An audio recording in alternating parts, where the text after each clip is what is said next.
హల్లెలూయా. దేవునికి మహిమ కలుగును గాక. ఆమేన్. ప్రభువైన అయిన యేసుక్రీస్తు నామంలో మీకందరికీ వందనాలు, శుభాలు. దేవుడు చేసిన మేళ్ళని బట్టి దేవునికి కృతజ్ఞతలు. పరిశుద్ధ దినం, ఆరాధన దినం. దేవుణ్ణి ఆరాధించువారు ఆత్మతో సత్యంతో ఆరాధింపవాలని దేవుని వాక్యం సెలవిచ్చిన రీతిగా మనల్ని మనం దేవునికి కనపరుచుకుందాం. కలిసి దేవుణ్ణి ఆరాధిద్దాం. పాటల ద్వారా ఆరాధన ప్రారంభించుకుందాం. హల్లెలూయా. దేవునికి మహిమ కలుగును గాక. ఆమేన్.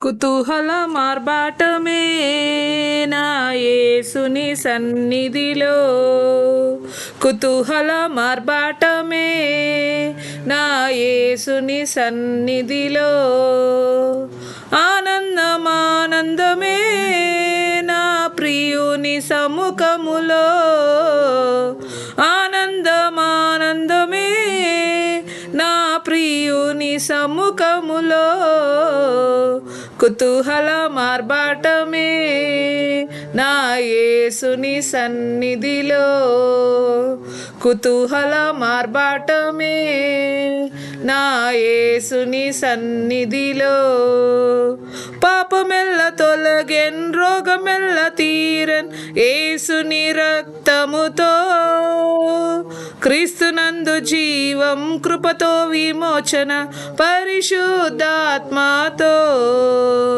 పాపమెల్ల తొలగెన్, రోగమెల్ల తీరన్ యేసుని రక్తముతో, క్రీస్తునందు జీవం, కృపతో విమోచన పరిశుద్ధాత్మతో, కుతూహల మార్బాటమే నా యేసుని సన్నిధిలో, కుతూహల మార్బాటమే నా యేసుని సన్నిధిలో, దేవుడెల్లెప్పుడు నివసించు దైవ ఆలయం నేనేగా, ఆత్మను నింపి వరములు ఇచ్చన్ ఆశ్చర్యమే, దేవుడెల్లప్పుడు నివసించు దైవ ఆలయం నీవేగా, ఆత్మను నింపి వరములు ఇచ్చన్ ఆశ్చర్యమే, కుతూహల మార్బాటమే నా యేసుని సన్నిధిలో, కుతూహల మార్బాటమే నా యేసుని సన్నిధిలో, ఆనందమానందమే నా ప్రియుని సముఖములో, ఆనందమానందమే నా ప్రియుని సముఖములో, కుతూహల మార్బాటమే నా యేసుని సన్నిధిలో, బూరధ్వనితో దూతలతోను యేసు రానయ్యుండే, రెప్పపాటున మార్పు పొంది మహిమలో ప్రవేశిద్దాం, శక్తిగల యేసు జీవించు దైవం జయ విజయమిచ్చెను, ఏకముగా కూడి హోసన్న పాడి జయధ్వజమెత్తెదము, కుతూహల మార్బాటమే నా యేసుని సన్నిధిలో, కుతూహల మార్బాటమే నా యేసుని సన్నిధిలో, ఆనందమానందమే నా ప్రియుని సముఖములో, ఆనందమానందమే నా ప్రియుని సముఖములో, కుతూహల మార్బాటమే నా యేసుని సన్నిధిలో, కుతూహల మార్బాటమే నా యేసుని సన్నిధిలో. హల్లెలూయా. హల్లెలూయా. చేతులు చెప్దాం.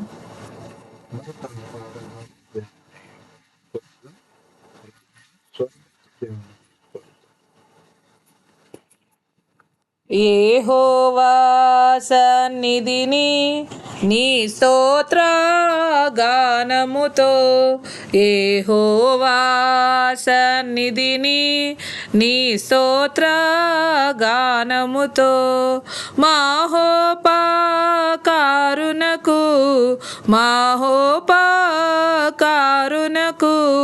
మానుగనర్పణ సమర్పించుడి.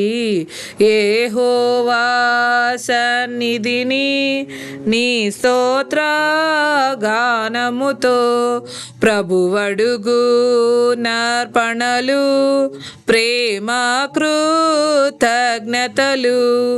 అభయ ప్రధానములు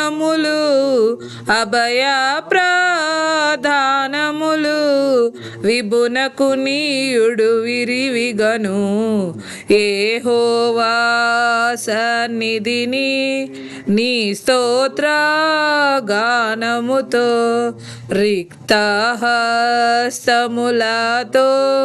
రావలదు సన్నిధికి. భక్తవత్సలు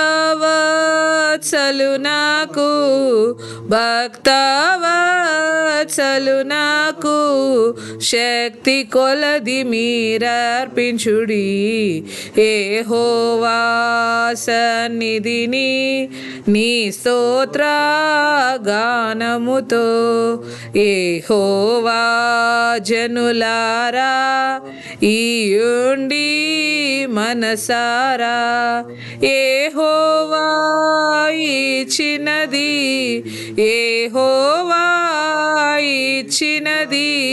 యేసునకర్పణ చెల్లింతము. యెహోవా సన్నిధిని నీ స్తోత్ర గానముతో. హల్లెలూయా.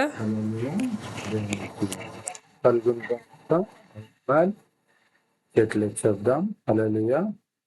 దేవుని వాక్యము పరిశుద్ధ గ్రంథం లూకా సువార్త 15వ అధ్యాయం 21వ వచనం 22వ వచనం చదువుకుందాం. Reverend G versus Victor pastor గారు చదివి వినిపిస్తారు. దేవుని వాక్యం పరిశుద్ధ గ్రంథం లూకా సువార్త 15వ అధ్యాయం 21వ వచనం 22వ వచనం చదువుకుందాం. హల్లెలూయా. హల్లెలూయా. నేటి ధ్యానం నిమిత్తము ఏర్పాటు చేయబడిన వాక్య భాగము లూకా సువార్త 15వ అధ్యాయము 21-22వ వచనం.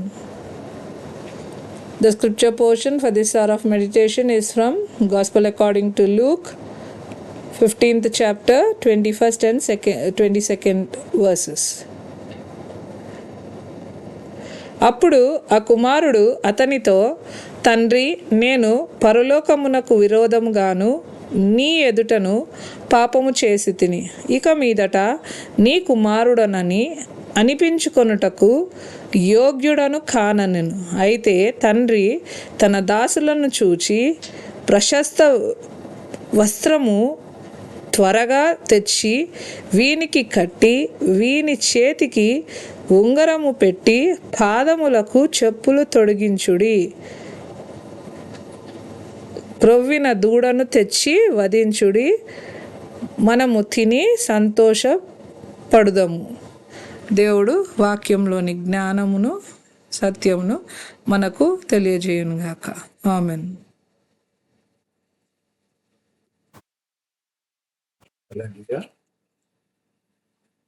పల్లవి వచనం కలిసి పాడుతుండగా మనల్ని మనం దేవునికి కనపరుచుకున్నాం. దేవుడు చేసిన మేళ్లను బట్టి దేవునికి కృతజ్ఞతలు, మనఃపూర్వకమైన కృతజ్ఞతలు తెలియజేద్దాం.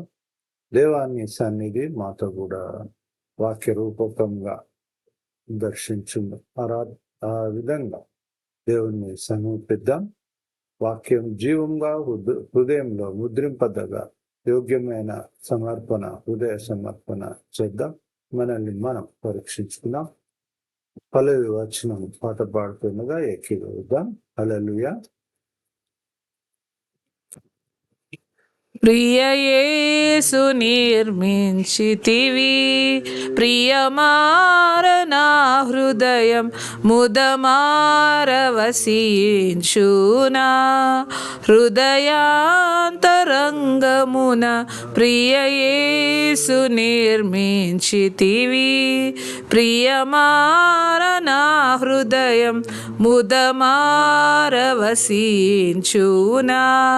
హృదయాంతరంగమున నీ రక్త ప్రభావమున నారోత హృదయంబును, నీ రక్త ప్రభావమున నారోత హృదయంబును.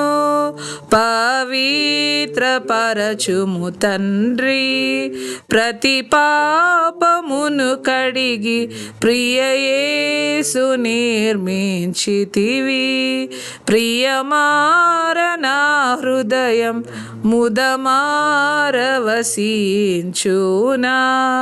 హృదయాంతరంగమున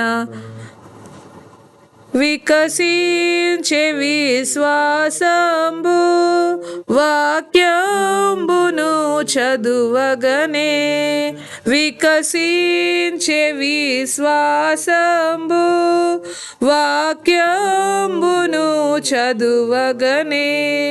చేరీతి నీదు దారి కోరి నడిపించుము, ప్రియ యేసు నిర్మించితివి, ప్రియమార నా హృదయం ముదమారవసించునా.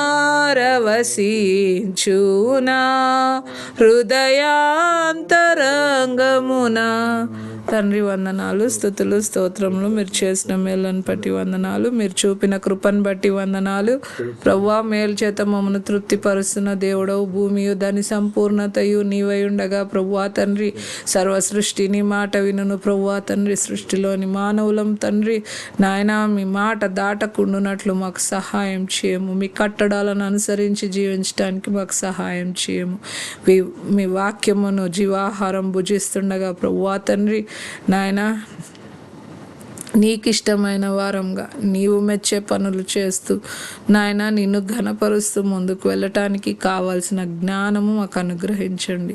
మనుషుల దయందును నీ దయందును మేము నాయన తండ్రి వర్ధిల్లటానికి మాకు సహాయం చేయండి. మీ కృపలో మమ్మల్ని జ్ఞాపకం చేసుకునండి. మా దోషములన్నిటినీ క్షమించి ప్రభువా తండ్రి మా సంకటములను కుదుర్చువాడవు నీవు.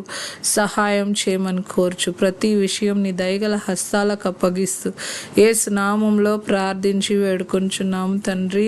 నీ దాసుని ప్రభువా తండ్రి మీ సిలువ చాటున మరుగుపరుచుకొని మీ నోటి బూరగా వాడుకోమని కోర్చు నాయనా తండ్రి. మా ప్రార్థన ఆలకిస్తున్నందుకు వందనాలు చెల్లిస్తూ యేసు నామంలో ప్రార్థిస్తున్నాం తండ్రి. ఆమెన్. చెప్దాం. దేవునికి కలుగుగాక. ఆమెన్. దేవుని మహాకృప ఈ దినము దేవుడు మనతో కూడా తన సన్నిధిని ఉంచడం కనుక ఈ పరిశుద్ధ దినం, ఆరాధన దినం, దేవుని మహాకృప మరొకసారి తన సన్నిధి కుమారుల ఎడల కుమార్తెల ఎడల చూపుతున్న సందర్భం. లూకా సువార్త 15వ అధ్యాయం 21వ వచనము 22వ వచనం ఈ భాగం మనం కానీ గమనిస్తే 22వ వచనంలోని భాగము దేవుని యొక్క అపారమైన ప్రేమను మనిషి ఎడల ప్రత్యేకంగా గమనించాలి. అంటే పాపి ఎడల దేవుని కృప, పాప విమోచన కొరకు దేవుని యొక్క ఆ యొక్క మనస్సు, హృదయం యొక్క తపన అనేది తెలియచేయబడుతుంది. కనుక ఇక్కడ మనం గాన గమనిస్తే మనిషి తప్పిపోవటానికి అనేకమైన కారణాలు ఉన్నాయి. ఈ సందర్భం మనకు తెలియంది కాదు, కాకపోతే దాంట్లో గ్రహించాల్సిన సత్యం చాలా ప్రాముఖ్యమైనది. దేవుని మనసు, హృదయము అంతరార్థము, దేవుని ఆవేదన, మనిషి యొక్క పశ్చాత్తాపము, మనిషి యొక్క బలహీనతలు అనేకము ఎలా అధిగమించాలి అన్నది మనం వాటిని గ్రహించగలిగిన ఆ దేవుని మహాకృప ఈ దినం దేవుడు మనతో మాట్లాడుతూ ఉన్నాడు. ప్రియమైన దైవజనమ, దేవుడు మాట్లాడుతున్న మాటలు ఏంటి అంటే, ఆ పశ్చాత్తాపమును బట్టి దేవుని మహాకృప. పశ్చాత్తాపము లేకపోతే అక్కడ రాసిన ఆ 2 మాటలు విలువైన మాటలుగా మనం గమనిస్తే, పరలోకానికి అంటున్నాడు మొదటి మాట. రెండో మాట ఏంటంటే, నీ ఎదుటను నేను పాపము చేసి తిని. ఎలాంటి పశ్చాత్తాపం ఇది అంటే, ప్రభువా పరలోకానికి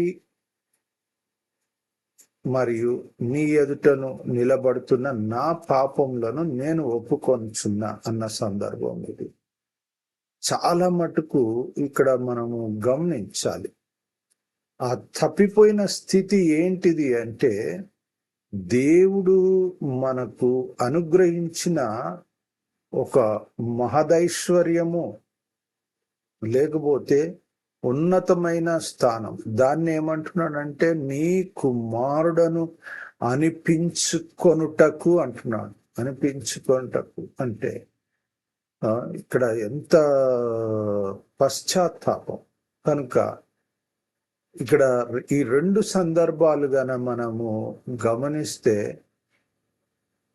వాటిని జాగ్రత్తగా గమనించాలి. అసలు విరోధముగా అన్న మాట గమనిస్తే, విరోధము అన్నది ఏంటిది అంటే తప్పిపోవటానికి, దూరం అవటానికి, కోల్పోవటానికి కారణమవుతుంది. ప్రియమైన దైవజనం, దేవుడు మనతో మాట్లాడుతున్నాయి ఈ మాటలు ఏంటి అంటే, అది ఏమనిపించుకోవాలి ఒక కుమారుడు అంటే, తండ్రికి కుమారుడు, నేను పలాని తండ్రి కుమారుడను అనే అనిపించుకునే ఆ యోగ్యతను కోల్పోయాను అంటున్నాడు.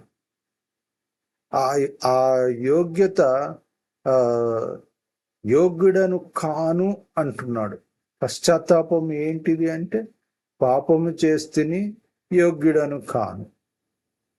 ఈ 2 విషయాలు గ్రహింపులోనికి వచ్చాయి. దేవుని కుమారుడు అని అనిపించుకోవడానికి కారణము ఏంటి అంటే, అక్కడ మనం గమనిస్తే పరలోకముకు తండ్రి. మనము సింపుల్గా మనం ఆలోచిస్తే, ఒక తండ్రి తన కుమారుణ్ణి నువ్వు ఇలా చేయొద్దు, అలా చేయొద్దు, ఇట్లా చేస్తే ఇది, అట్లా చేస్తే అది అని చెప్తుంటాడు. కానీ వినకపోతే ఎంత కోపం వస్తుంది. తండ్రి మాట వినకపోతే తండ్రికి ఎంత కోపం వస్తుంది. కానీ ఇక్కడ గమనించాలి, ఆ తండ్రి మానవ సహజమైన ఆ సహజ సిద్ధ మనస్సును ఇక్కడ ఎలా ఉంది అని చూపుతున్నాడు. అదే 22వ వచనము, ఆ పోలిక పరలోకమందున్న తండ్రి మన మీద అంత సహజ సిద్ధంగా చూపుతూ ఉన్నాడని తెలియచేయబడుతుంది. అయితే తండ్రి తన దాసులను చూచి ప్రశస్త వస్త్రము, మొదటి మాట. ఇందులో మూడు మాటలు ఉన్నాయి. రెండో మాట ఏంటిది అంటే, చేతికి ఉంగరం పెట్టి. మొదటిది ఏంటిది? ప్రశస్త వస్త్రమును త్వరగా తెచ్చి వీనికి కట్టి అంటున్నాడు. రెండో మాట ఏంటి? వీని చేతికి ఉంగరం పెట్టి అని. మూడో మాట ఏంటి అంటే, పాదములకు చెప్పులు తొడిగి అంటున్నాడు. ఈ 3 మనము ఆధ్యాత్మిక సత్యంలో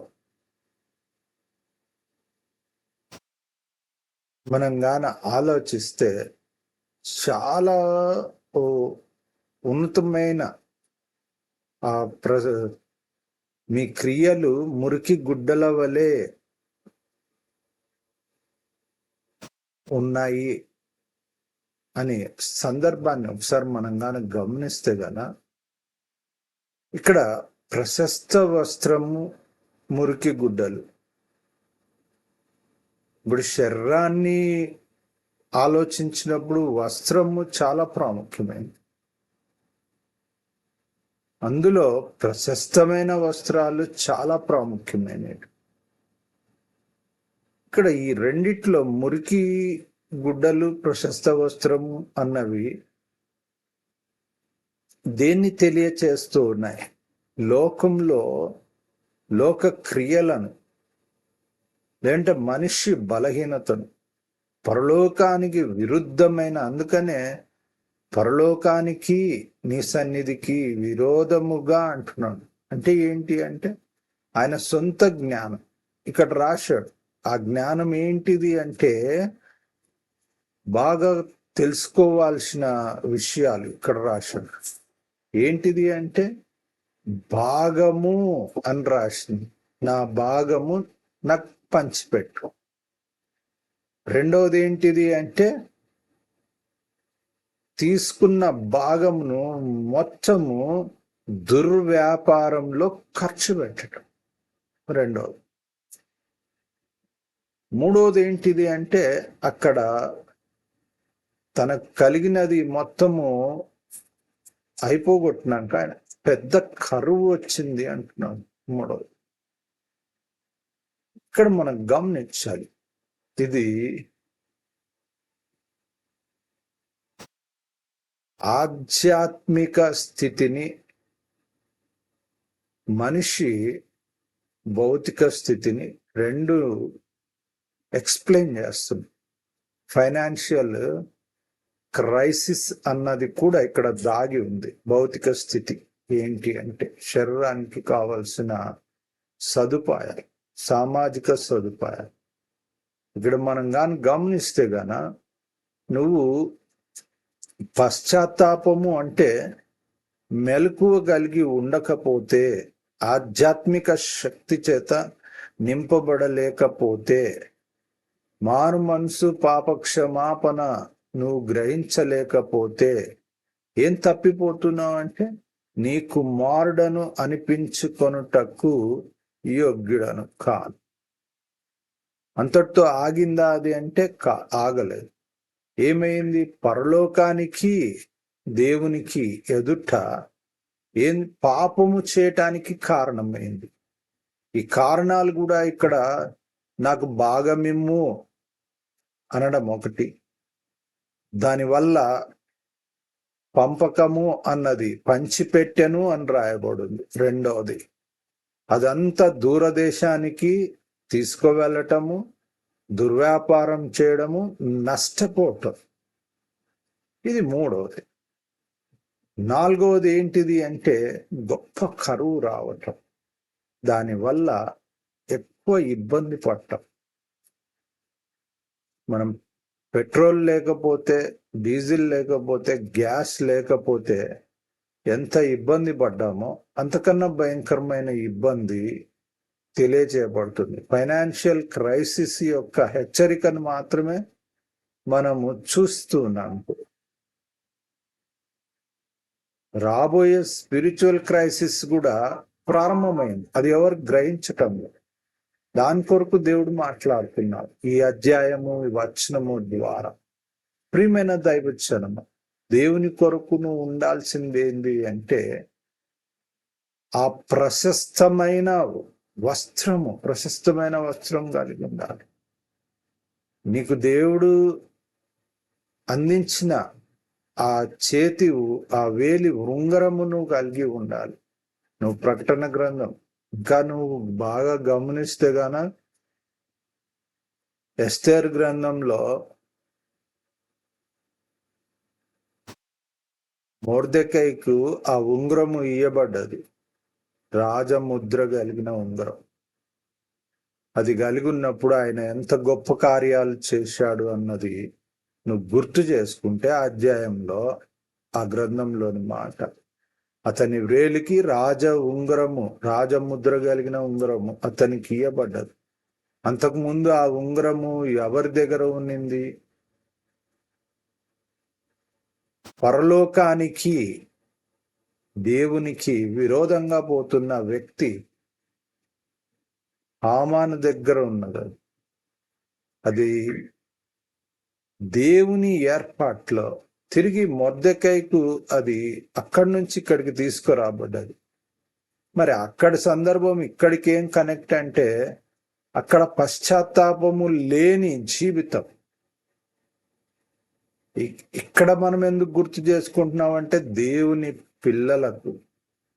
అందుకనే అక్కడ రాస్తున్న మాట ఏంటిది అంటే, ఆ చేతికి ఉంగరాన్ని ధరించాలి. మూడవ ఒక శ్రేష్టమైనది ఏంటిదంటే అతని పాదములకు చెప్పులు. యాత్ర చేయి పాదములు సుందరములు అని కీర్తనకారుడు తెలియజేస్తున్న మాటలు. దేవుని వాక్యమును వెదజల్లే ఆ యాత్ర పాదము. ప్రియమైన దైవజనం, దానికి చెప్పులు తొడుగుడే అంటున్నారు. అంటే దాని యొక్క సేఫ్టీని, దాని యొక్క సంరక్షణను, లేకుంటే ఔన్నత్యాన్ని నువ్వు కనపరచాలి అని దేవుని వాక్యం తెలియజేస్తుంది. దేవుడు నీవు ఆ రాబోయే ఇబ్బందిని, అందుకని అక్కడ రాస్తున్న మాట 14-15 వచనాలలో దాగి ఉన్న సత్యం 2 మాటలు ఏంటి అంటే, గొప్ప కరువు రాబోతుంది. రెండవది ఏంటంటే అతను ఇబ్బంది పడసాగాడు. ఈ రెండింటిని ఓవర్కమ్ చేయగలిగిన జ్ఞానము నీలో ఉండాలి. ఆ ఓవర్కమ్ చేసేటివే ప్రశస్తమైనది ఉంగరము, దేవుణ్ణి మహిమపరిచే పాదాలు. కనుక అందుకు దీన్ని పట్టి ఇలా గ్రహించగలిగి దేవుణ్ణి మహిమపరిస్తే, అందుకనే అక్కడ రాసిన మాట ఏంటి అంటే, మారు మనసు పొందు ఒక పాపి విషయమై పరలోకమందు ఎక్కువ సంతోషము కలుగును. అందును బట్టి ఎక్కువ సంతోషం కలుగుతుంది. దీనికి ఇంకొక మాట కూడా కోట్ చేసుకోవాలి మనం. 99 నీతి మంతుల కంటే తప్పిపోయిన ఒక వాపి యొక్క రక్షణ సంతోషం దేవుడు ఆశిస్తున్నాడు. ఈ పరిశుద్ధ దినం పరిశుద్ధపరచబడాల్సిన తలంపులు, పరిశుద్ధపరచబడాల్సిన మనసు, పరిశుద్ధపరచబడాల్సిన జీవితం, పరిశుద్ధపరచబడాల్సిన ఆలోచనలు దేవుడు ఎదురు చూస్తూ ఉన్నాడు. అలాంటి ప్రశస్తమైన వస్త్రములు కలిగిన జీవితం, దేవుని యొక్క శక్తి చేత ముద్రింపగలిగిన ఆ ముద్ర విప్పగా అని రాయబడింది. ఆ రాజు యొక్క ముద్ర కలిగిన ఉంగరము మొర్దెకైకి ఇవ్వబడింది.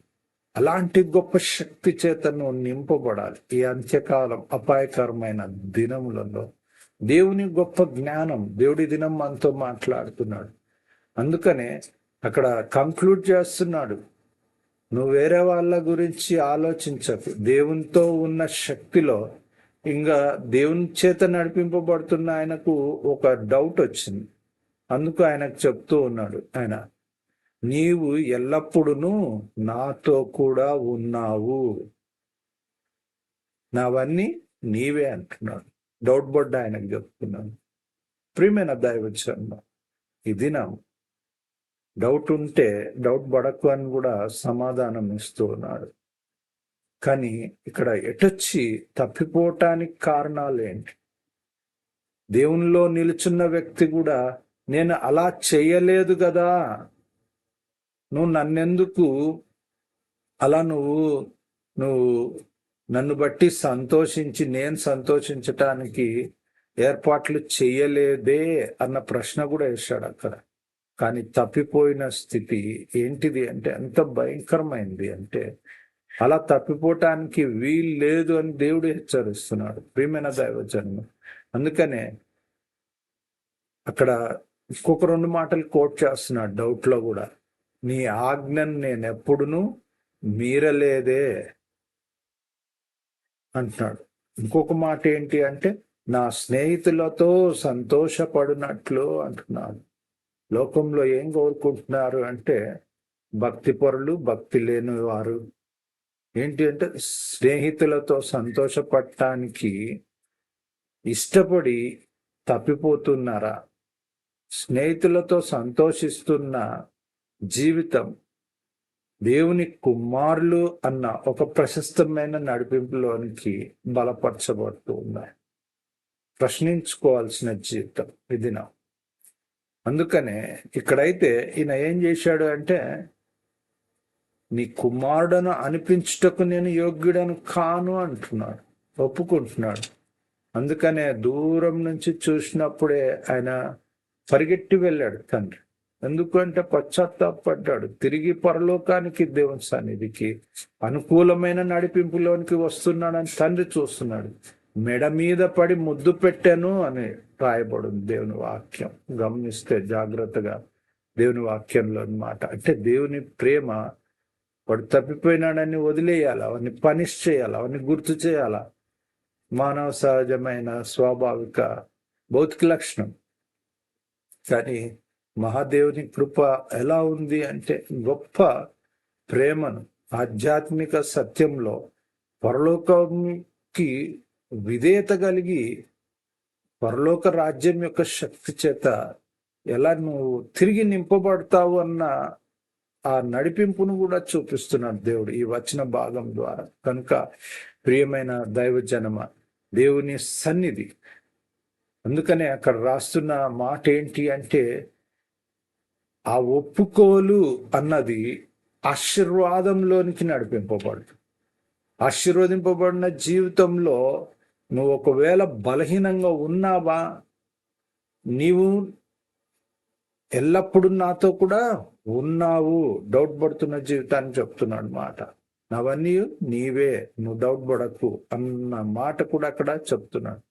కనుక పరలోకమందు ఎక్కువ సంతోషం కలిగిన ఆత్మ నడిపింపులో మనం ఉండాలి అన్నది దేవుని యొక్క అభిలాష.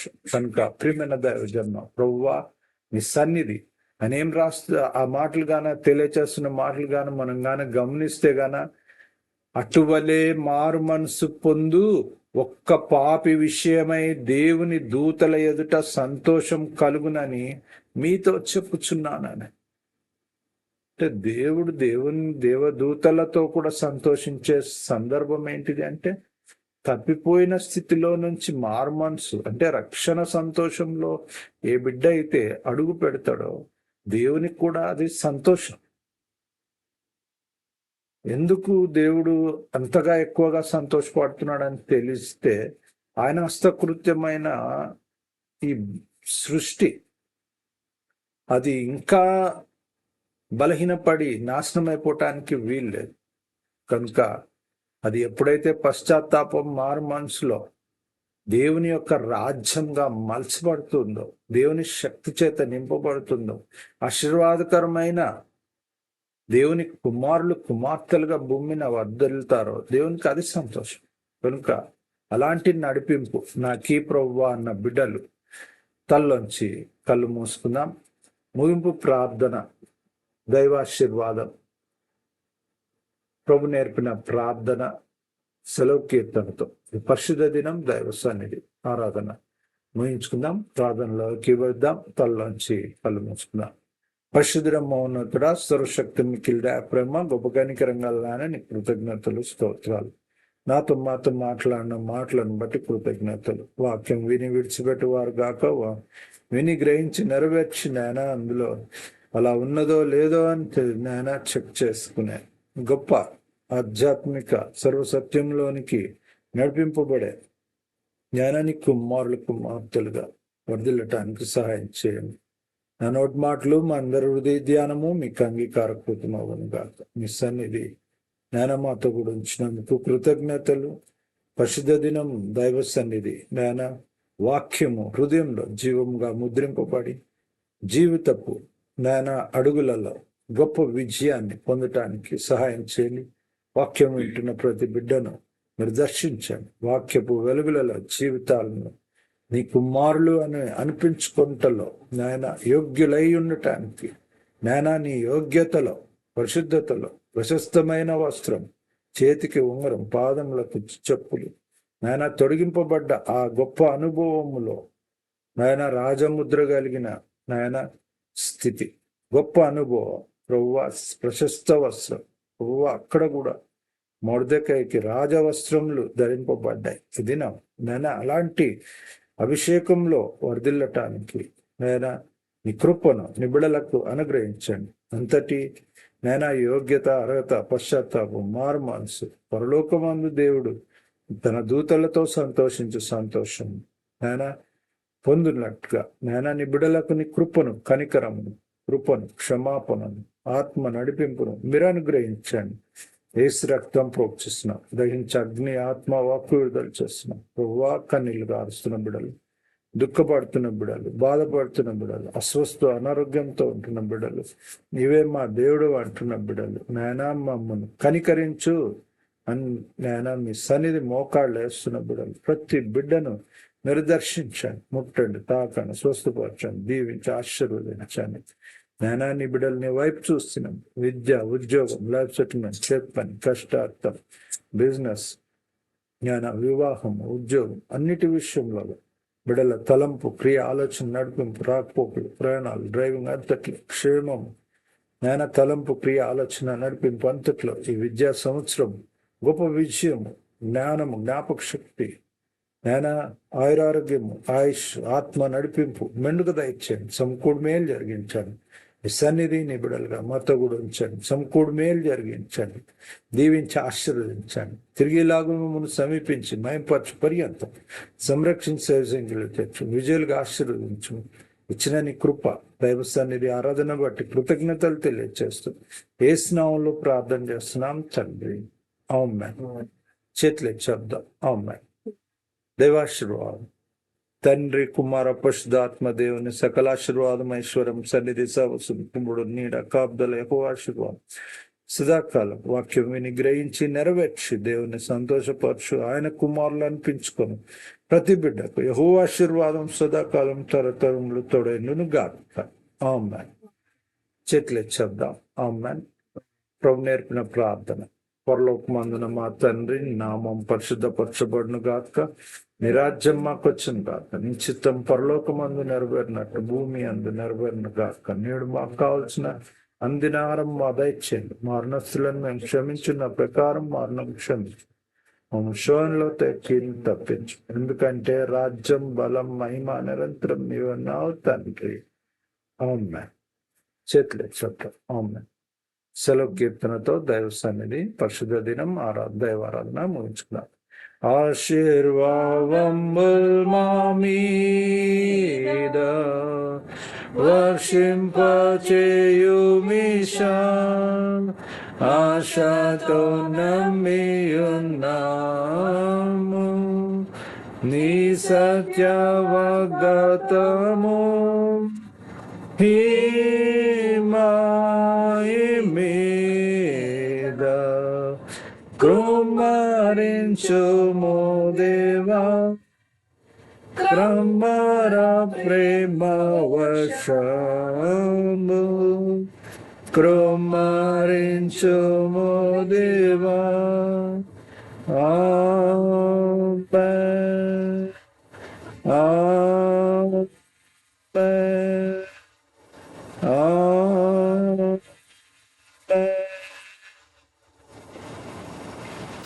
హల్లెలూయా. దేవునికి మహిమ కలుగును గాక. ప్రభువైన యేసుక్రీస్తు నామములో మీకు అందరికీ వందనాలు, శుభాలు. తిరిగి ఇలాగూ దేవుని సమీపించే పర్యంతం దైవ సన్నిధి ఎల్లుగాక, సంరక్షించి సేవ సంఖ్యలో చేర్చి విజయాలుగా ఆశీర్వదించును గాక, సమకూడి మేలు జరిగించును గాక. Amen. Reverend doctor Victor Paul సేవా పక్షంగాను వంశదాయ లైవ్ పక్షంగా మీకందరికీ శుభాభివందనాలు. Praise the Lord. God bless you all.